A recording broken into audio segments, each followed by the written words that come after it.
আজকে শনিবারের দিন আর এখন যাব আমি হাট, মথুরাপুর হাট। যেহেতু আমাদের কুরবানির জন্য জিনিসপত্র নিয়ে আসতে হবে, মানে পেঁয়াজ, রসুন, আদা, এগুলো সব হাট কিনতে যাব।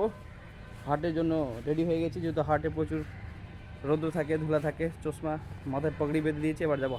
হ্যাঁ, শান্তিভাবে একদম আরাম থেকে বাগানের ভিতর দিয়ে যা কি ভাই আছেন। খুব সুন্দর লাগছে। সুন্দর লাগছে না? হ্যাঁ, আজকে অনেকদিন পরে বাগান গ্রামের দিকে ঢুকলাম। খুবই সুন্দর লাগছে জায়গাটা দেখতে। বাহ, হেভি বলতে পারিস ভাই। আমরা দুজন ভাই যাচ্ছে এখন গরু কিনতে কুরবানি। ওদিকে গাড়ি ধরছে বলে আমরা এটা দিয়ে যাচ্ছি।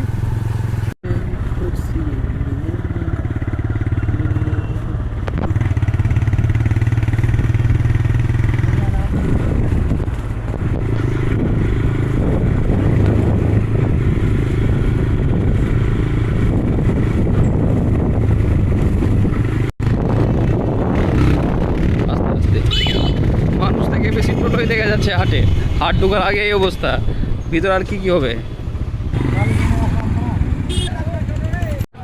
এই হাটে প্রচুর পরিমাণে ভিড়। আমরা যে বাইক রাখবো, বাইক রাখার জায়গা পর্যন্ত নেই। কোথায় যে বাইক রাখবো, মাথা খারাপ। রোদের মধ্যে এমনিতেও বাইক রাখলে পুরো বাইকটা গরম হয়ে যাবে, সিটে বসে তখন পিছনটা পড়ে যাবে।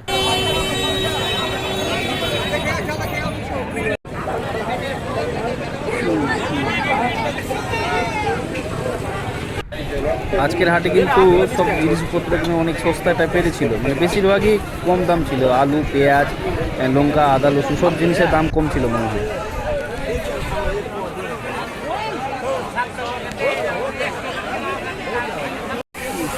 মথুরাপুরে যে শনিবার দিন হাট বসে, হাটের দিন এমন কোনো কিছু জিনিস নেই যে এই হাটে পাওয়া যায় না। আমার মনে হয় প্রায় সব কিছুই এই হাটে আমি দেখতে পাই, সব কিছুই পাওয়া যায়।